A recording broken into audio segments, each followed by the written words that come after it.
This is Zettelcast, brought to you by readers, writers, thinkers, and teachers from LiLLiPub, along with our partners in thought, our Zettelkastens.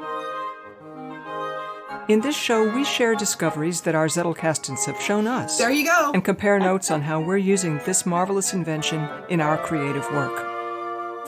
Thank you for joining us. All right, Book. Let's do it again. All right. Episode 68, Advancing the Story. Hello and welcome to the Zettelcast. This is episode number 68. I'm Kathleen Spracklin and I'm the host today. Well, each of the weeks of the Zettelcast, the host gets to name an activity for the group. And I always love to ask that we write a piece of the story because the Roanoke story is so much fun to put together. So that's what we've all brought today. And so we'll just take turns sharing the stories that we have brought. Who would like to go first?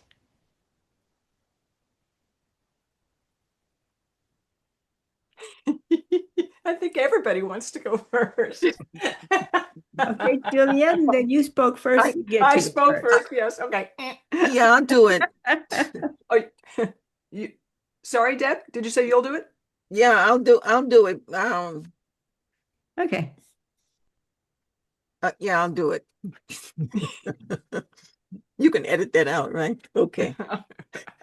All right. So, hi everybody. This is an ongoing character that I have actually fallen in love with. This guy, and his name is Jamison. Jamison, the winningest men's college basketball coach across 3 different United States divisions. He'd gotten so many championship awards over his 20-year career that he's got them stacked up like dinner plates on a shelf. Trouble is, all the joy is gone. Literally, quite literally. The thrill is gone, and to top it off, he's damned lonely. He'd heard it was lonely at the top, but nobody said anything about the pain, the ever-living, ongoing, agonizing pain of it all. They, in all their ever-frickin' wisdom, ain't said a damn thing about that. It's crazy, because he doesn't know which way to turn or how. And now, since he's found that ever-frickin' code book in the library stacks, he's been having the weirdest dreams. Real life and dream life are getting more and more difficult to know where he is. His newly hired assistant coach, Rosie 2M's, appears in those dreams as some kind of untouchable spirit guide in a world where mindshare exists on not 1, but 2 levels. Ye and the public, and thou as a private invite only situation. He wakes up in a wet sweat many a morning lately. And people are starting to notice, including the boosters and university admins. He can't get past the pool in her eyes, though, enough to know what to think about her, except clearly he wants a dip in that pool. In his dreams, she invites him on what has to be called an accompaniment, because the tension between them, strong enough to trip a full-grown bull elephant, wasn't the least bit sexual. She invited him to a library he'd never seen before, in a city that he'd been living in all his life, whose every nook and cranny of its citywide library system had helped contain his sanity as the growing up son of an alcoholic mathematical genius who couldn't keep a job. Once they arrive, they sit at a small table and she pulls out 2 artifacts from this huge tote that should have weighed down her small frame considerably, but doesn't faze her, not even a bit. One article is an old, small, worn, leather-bound notebook The other is a kind of wide ribbon, folded, but could be several feet long. She handled them like the rarest of rare treasures, even holding her breath as she extracted them from her tote, resting them in the space between them on that scratched up, worn smooth from use library table. She said, "Touch them," in a way that left no options. Still, nothing could have prepared him for the force that grabbed and held tighter than fiercely to his very soul at the point of their slightest contact. He couldn't pull his hands back. He couldn't scream. He couldn't stop himself from being sucked like a milkshake through a straw into those pools everyone else probably thought were just eyes. Swimming to the edge of the dream pool eyes, he plops himself there, feet still in the water, grabs a nearby, neatly folded, clean-looking beach towel, and dries his hair, face, shoulders, and arms. Still there for another beat, sitting there for another beat, he finally jumps to his feet and begins walking to the exit as if he already knew where it was. He exited, fully dressed, with "I'm on a mission" etched in every fiber of his near running stride. After just a few moments, he saw it. L-A-B, lab. Those were the letters over the doorway. It was as if he was born to cross that threshold. His approach to it was unstoppable. He turned his head to look back just as his next step would have him in the building's entryway and sees Rosie 2M's right where he somehow knew she would be. Support, not savior. Her eyes said everything he hadn't known he needed to know until that very moment. Inside, he'd finally find the name of the place, planet, world that had been eluding him for weeks since he'd found that code book, really. Lab? What'd that mean? Was it a laboratory? He kept walking as fast-paced as ever. Anyone looking at him would have sworn he knew where he was going. But Brother Man didn't have a clue. He was running, not on instincts, but toward the sweetest, warmest, caressingest, gentle smell he'd ever encountered. A siren song would have paled in comparison. He's not even thinking of what might be in the lab, if that's what it is. He wants to know the name of this place. For weeks, he'd only known it as L, and now he has two more letters. It felt like he'd accomplished something, though he had no idea what. Then, what he thought was a trumpet blaring a single sweet note sustained for what felt longer than 7 days of creation turned out to be his own voice in a wave of release that cleaned his every pore. No one could have been more shocked than he was with "Rook" half formed on his lips to find cum had exploded all over his own hand, that he had fallen to his knees, that Rosie sitting 6 feet away had seen it all and had only praise and respect shining bright in those eyes of hers. He was stunned as deeply as he knew he'd somehow been reborn. He wakes up, wet, sweat-covered as usual, still didn't know if lab was the full name or intent of the place he kept being in his dreams. Again, slippers ignored. He cleans up, showers, gets dressed, and goes to find Rosie. They had to talk. Whether she understands or not, he's compelled to let her know that he's a new man, not the same one who'd hired her months before or who'd won all those championship trophies. This man, this new self, didn't need the praise, the center stage godly space he'd fed on for such a long, long time. Didn't need it, nor did he need to ruthlessly use worshipful boy men as grist for his ever-turning wheel. He could let them go, to grow on their own and still win. He had to find her. Whether she'd have a clue as to the meaning of the words he'd shared with her or the appropriateness of that sharing mattered not a twit. Share he would, today. Initially, when she sees Gigi rushing toward her, dreads flying wildly in his wake, arms barely able to contain his joy by not flailing all about, she was literally deer in headlights, paralyzed with gut-deep terror. She nearly, almost, thought she was going to die by his hands right then, right there, till she saw his eyes. And all that tension, that self-protected fear, melted away on a breeze, on a wind-puffed breeze. He loved her. But how? When? She opened her arms wide to embrace her 5'6" basketball gladiator, wearing a smile even she didn't know she possessed. Yeah. So that's that. Yes. Wow. Wow. What an addition to our story. What an addition, terrific addition to our story. Oh, yeah, he's definitely evolving into something, you know? Yeah. Yeah. Yeah.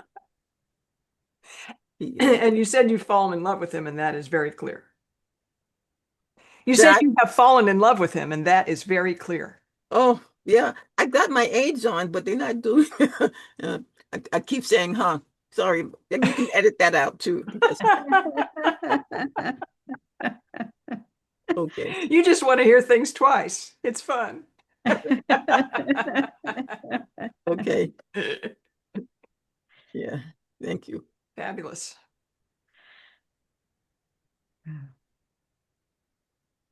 Who will follow? Mhm. Well, I'm thinking maybe, I don't know, Kathleen, do you think yours and Mel's are gonna dovetail? They're not No? because I ended up writing much earlier in Javi's Ah, timeline. So okay, that they don't need to go in any particular order. okay, Yeah. okay. So it doesn't matter. Well, I'll go ahead. Okay. Um, this is called Heads Together. Dry loam fizzes as he dribbles water from the wooden pitcher into each of more than a dozen pots arranged on the deep, sun-drenched sill. Sonny, whispering variations of, "So sorry, it will get better," finds his thoughts with Bala, little man tending his hydroponic garden. "She wouldn't just leave you to fend for yourselves," he says to the mute leaves and buds. He turns toward the kitchen to set the empty pitcher back where he found it, eyeing the cabinet he'd come here to explore on the way. He returns and stands before it, hands empty and mind somewhat calmed and open. Brass-framed labels form the first level of the map. Bibliography on the lower left, next to index on the right, alphabetic burrows above. Training from his secondary school days dusts itself off and resurfaces in a much less organized manner than originally presented. Memories pick up friends in the form of Sonny's short-lived gropings toward a fascination worthy of a Zettelkasten. With so many interesting options in this world, he'd been spoiled for choice. Nothing had felt like a key fitted to a lock, until now. He replays the statement he'd stammered out to Dee the morning after. "Yeah, I retained custody of that one," he notes. "I feel called. My fascination, ironically, is my VG fascination. It's an edge of it, anyway." He tests draft numbered 49 of the opening to the essay he still owes to the VG protocol. Vaingram is a full-on, freaky freakout, and the most exquisite transmission imaginable. His nose wrinkles, but he ventures on. I could not conceive of such profundity before my encounter, and can only hold glimpses of it in mind now. But that is changing, still changing. There is now within me a wild, arcing fuse. He traces a path of his own imaginal capacity from this moment, back through these few weeks post-VG, to the day of, and back through years into distant-feeling childhood, hearing her talk about this incredible signal siphoned from the feed of an animate statue in the park. This could be good for the world, he notes. Oh, hello, understatement. The geyser inside him puts it more like, the whole world must experience this! A pitch, not necessarily to be believed, to be taken under advisement. But could more widespread experience of the vein-gram be good for the world? He ponders with a grateful smile. Put it that way, and there's a mission kickoff if ever I heard one. He straightens his stance. So, okay, I start my own Zettelkasten. Today is not too soon. He scans around the immediate area. The side table offers more than enough surface to hold a modest little box to begin with. He glances back at the cabinet and slumps, daunted. It'll be years before I've fathomed what's in here. He discards that unfortuitous foresight and finds a simpler, known unknown. What's the best way to link between my Zettelkasten and hers? Not mine, he hears her say. His gaze opens to take in the full scale and lustrous exterior of this cabinet, these drawers and drawers of cards, thousands of cards, tended by the intensely intellectual heroine he had known from literally the moment of his birth. What shall I name my little fledgling Z? Feels too early for that. Wouldn't want it burdened by misnomer. What did she call this beauty again? Lauren spares him the rack. Oh, yes. Thank you, Lauren. He speaks. Hello, Psyche. A dull, near fury squeezes him.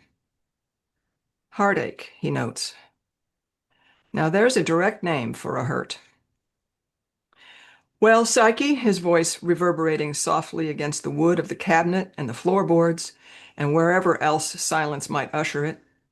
Beautiful as you are on the outside, I mean to learn what you're really about. And so he decides to thumb through the index. He pulls out the 2 drawers so labeled on the right. Oh, that fragrance! The release of paper, ink, and air from close huddle in polished woody confines for who knows how long. How long, he wonders. Psyche's pulse. She kept a Z-log, surely. Now where is that? He nearly goes off to search for it, but a little attentional tug pulls back toward the drawers before him. Next up, maybe, he notes. Let's have some breathing room, shall we? Reaching into the back of the first drawer, he releases the catch and slides the metal support back several inches. The tight vertical pack of cards relaxes. A smile shakes free of his heart as he sees and hears her declaim, Behold, the all-important fee. He repeats the process with the second drawer and stares down at both, savoring a moment of anticipation. You never know, he grins. Some things will dance for you.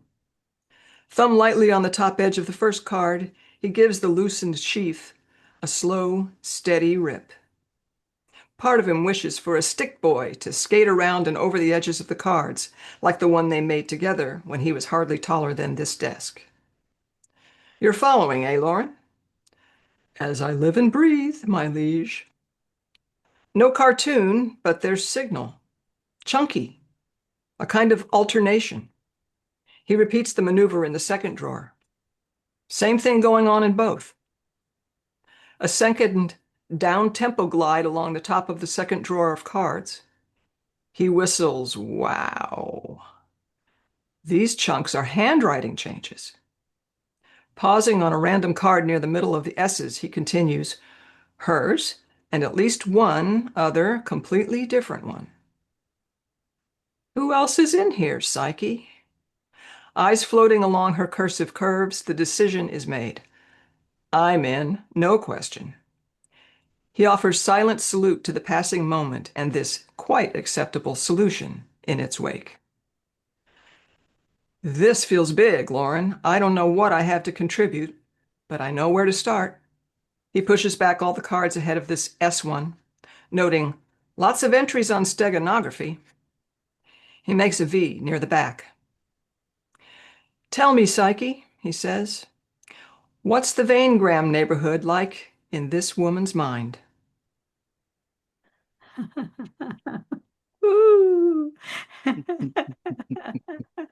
Oh, I want to be sitting in front of that Zettelkasten. Thank you for placing me there.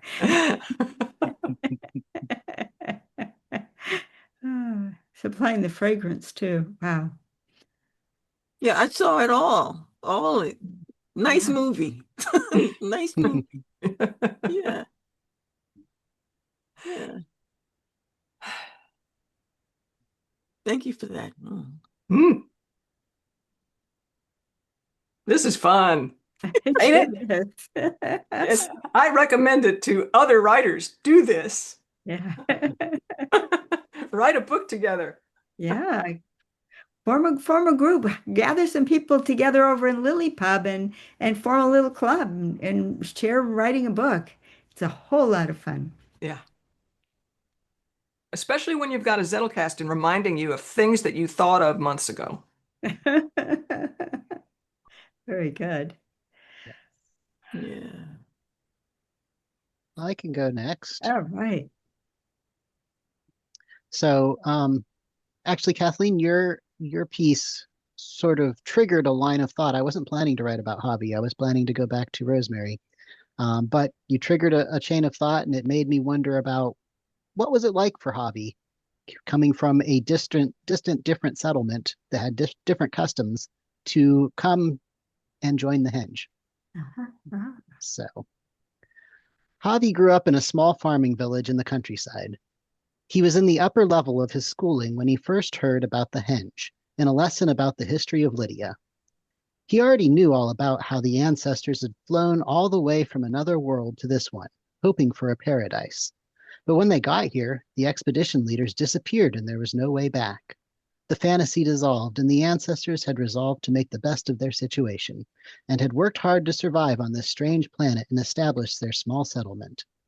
All of that was basic history, but in this lesson, Javi learned about a distant place called the Henge, where all of the knowledge of the ancients was preserved. He was filled with a burning desire to find this place and learn its secrets. Let me skip ahead.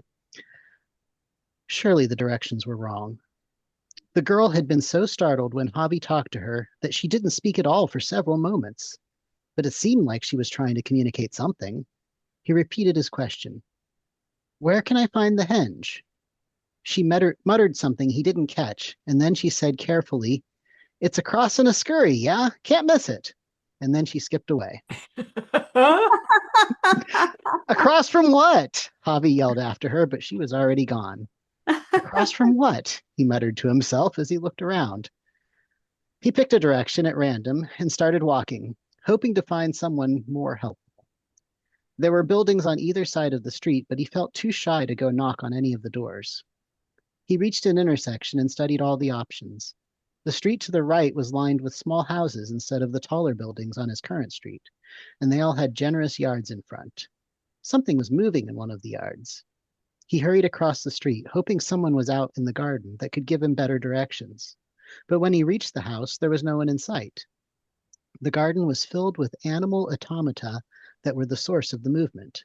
A glistening metal tortoise marched serenely along a track that wove through the plants, while colorful little birds flew on wires from one tree to another. It was the strangest display Hobby had ever seen.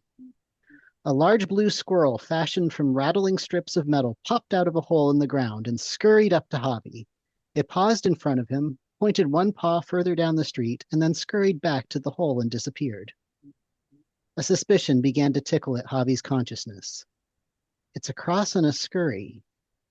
What if it wasn't a cross, but a cross? Maybe the intersection was the cross? Was this metal squirrel some sort of bizarre signpost? As Javi contemplated these questions, the squirrel popped out of the hole again and repeated the same sequence of movements. Javi shrugged and continued walking in the direction the squirrel had pointed. What did he have to lose? The houses petered out quickly, and the road passed through a field of waving grass before ending at a hillside. Projecting at the hillside was an assortment of towers at angles that looked incredibly unstable.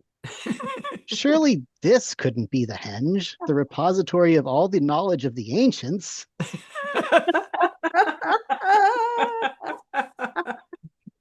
Oh, wonderful. Another movie. Another movie. Yeah. Oh my gosh. That surprised me completely because I was expecting that he would have to go toward the taller buildings, town center, to find the Henge. And instead, it was out in the countryside. We had talked about a building being built partially underground. And of course, we know about the depth of the basements where Javi finds the Zettelkasten. But whoa, that was brilliant. Yeah. Oh, I love the squirrel. Squirrel.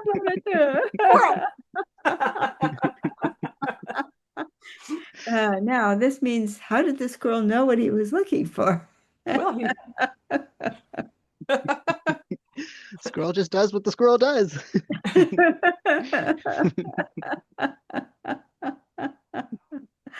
Oh, very good. Mm. Well, my story takes place much later. Javi has discovered in the fourth basement an amazing ancient Zettelkasten, handwritten cards and a lovely old-looking cabinet, very, very lovely cabinet.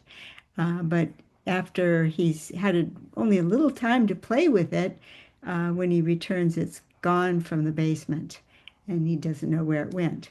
And I have a character, Helen, who has been a housewife her whole life. Her life's been totally wrapped up in her family, but her youngest is in high school, and she's thinking, oh my gosh, I'm going to be an empty nester soon. And so she decides to go out of the house and get a job. She gets a job at the Henge, where Javi was and where Javi directed us. And her first task at the Henge is to scan a bunch of cards. And she's given a kind of an open workspace. She doesn't really have an office, but there are folding tables, and there's just tray after tray after tray after tray of file boxes filled with cards. Well, the drawers look like they're from an old cabinet, but there's no cabinet in sight. And as she's played with these cards, she's been fooling around a bit with time. And that was another story, how flexible time appears to be on this crazy planet. And in the process of trying to reorient herself from one day's work to the next, she discovers that a printout of what she did the day before doesn't seem to line up with the cards that she was sure she'd scanned the day before. In the past story, she was playing with these cards in the cafeteria, and Javi spots what she's doing, and they agree to meet the following day to do an analysis. So that's where my story picks up. I had a previous story where she was very concerned about this unusual meeting and wanted to talk to her husband about it. Then this is where the story picks up just before the meeting. Helen's planned talk with Freddie didn't take place.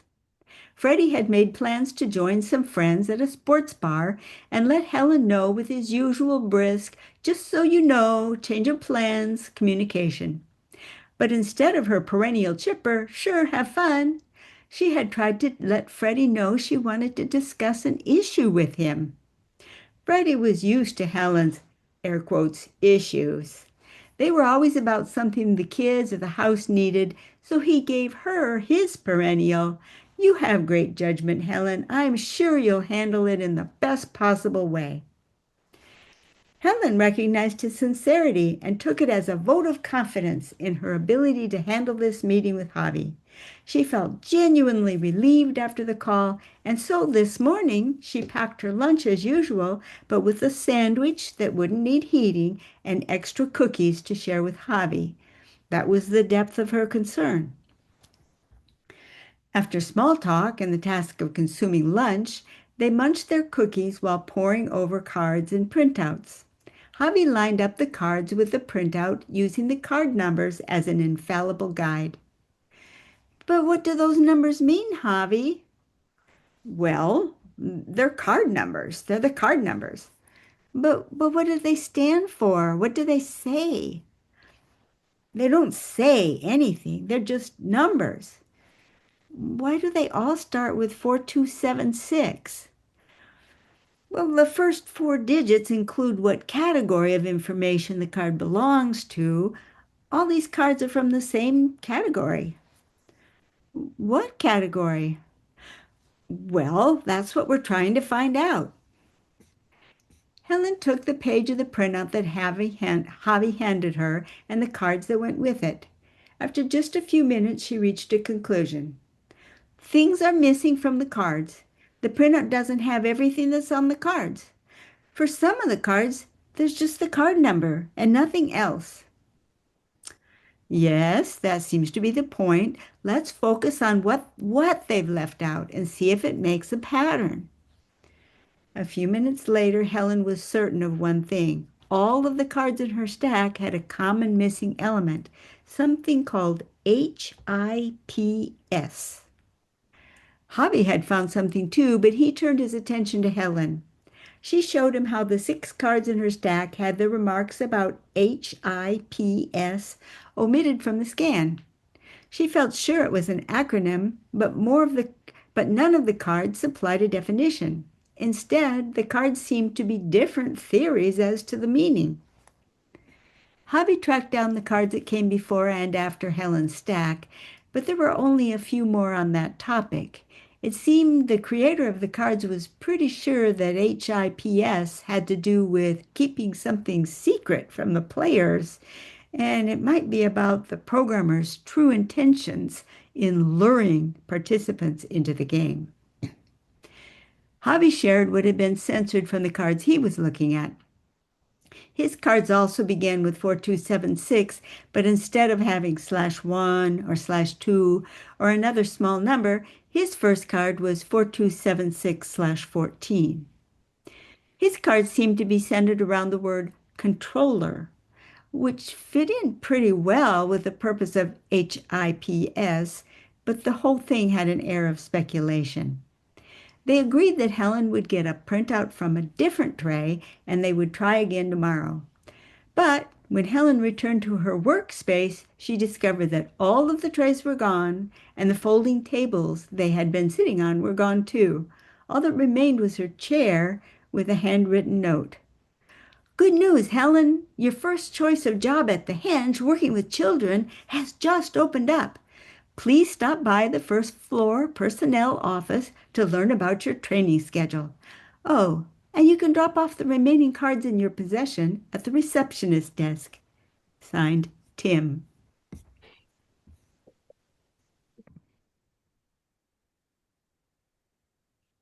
Who's this Tim? We hates him. We hates him.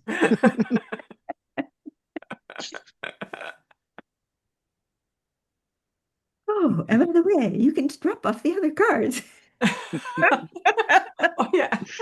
The change of job doesn't have anything to do with that, of course.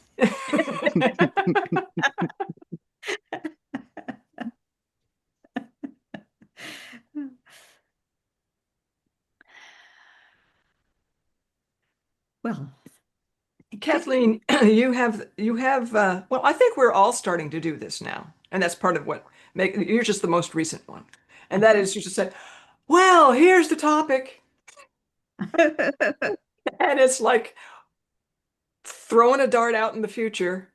And we got to figure out how to get there. It's very challenging. And, noticing my own first reaction, I'm getting used to my reactions from you. When you do stuff, because my first reaction is always like, well, how am I supposed to know?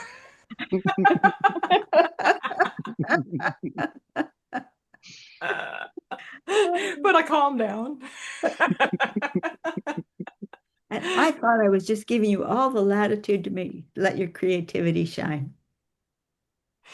Well, it was, because you knew you were going to be focusing on specific stuff that's in this Zettelcast. And it's like, well, okay, rubber's meeting the road here. Yeah. And also, dear viewers of this podcast, we're trying not to spoil things, which is really a fun challenge. Yeah. Well, especially since our participants are trying to solve a mystery as well. Yes. So, we have to preserve the mystery, but we've got to give you viewers the same clues that our participants have. Otherwise, it's not really a fair game to you guys. Yeah. But in the meantime, we're trying to figure it out ourselves. Yes. Now I wish I'd taken a bid note of this. I read somewhere on the internet. No, it wasn't. It was. I think it was in a book that I've got about how mystery writers employ misdirection. Uh-huh. And Agatha Christie, in the chapter about her, the observation was that she didn't know who the killer was from the beginning. Oh. It was like, who must it be? By the time she planted all the clues, which is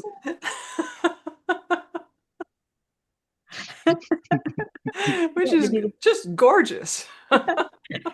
She had to be her own detective. Yeah. I love it. Oh.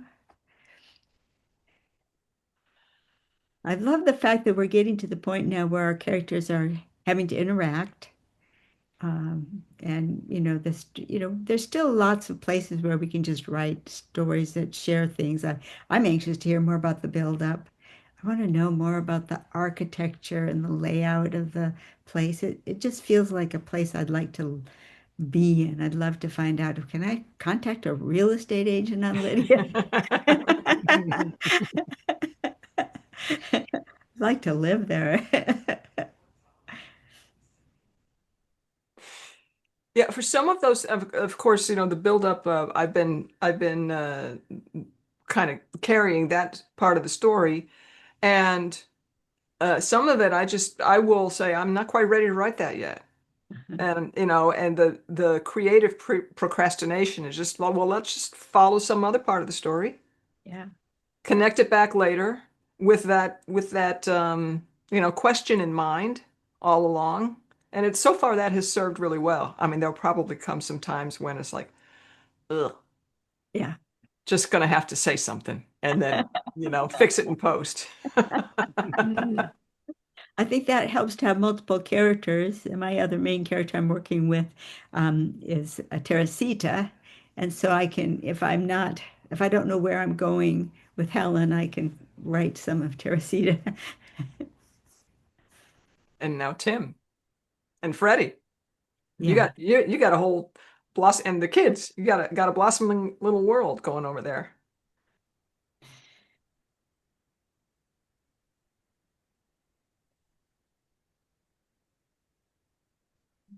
I had a lot of fun with this exercise. It was really surprising to me because Javi has been something of a cipher for quite some time. I didn't really know much about his background story, and he wasn't talking, and I didn't know where to go with him. But then somehow, just the question of what was it like for him when he first came to the Henge just opened up a bunch. I had a lot of fun writing that. Well, it's kind of cool in that it's a lovely echo of the way the people who were invited to come play the game on this world react is like, is this? I mean, it's nice and all. Who wins the game? Or what about the family that put all those cute little animations in their front yard? Yes. They were certainly in game mode. Yeah. Okay, no game here. We'll make our own up. Yeah.